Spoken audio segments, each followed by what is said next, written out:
Welcome back. So this is section 3, problem number 2, and we're starting to get into graphs and identifying key features of graphs. So the directions for this say, using the graph below, which of the following statements are true? Select all that apply. So these are the questions on the test where we want to check every single answer choice to see if it's true or not. The first one we see, it says the domain is -5 to 5. Remember that domain are all of the possible x values for our function. So that means that anywhere between -5 and 5, we have an x value that works in our function. So let's check that. So I see that my endpoint to the graph on this side is at -5. I could follow my graph along the entire way, get a y value for every single x value that's there, but look, where does my domain end? It ends at 4. It doesn't go all the way to 5. I don't have any part of my graph that's over here. So this is not true. So I'm going to put no next to it. The next one says the range is -5 to 4.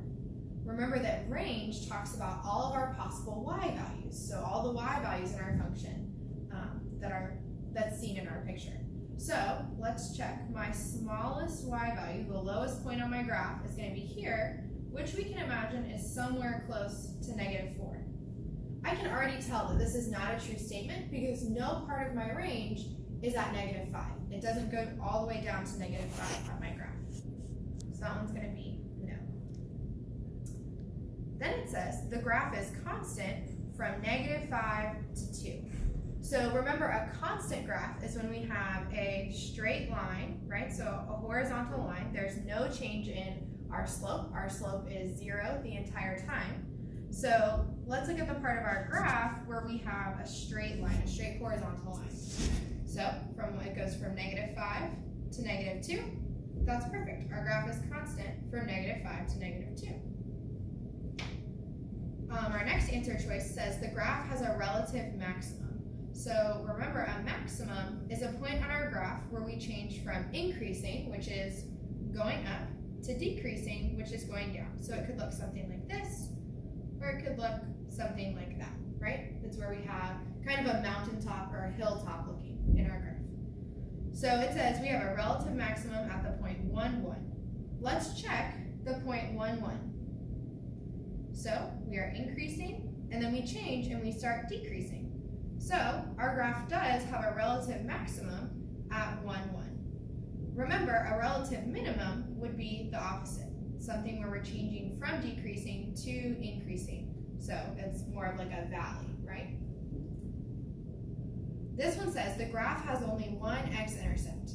Remember, an x-intercept is where our curve or our line crosses the x-axis. If I want to look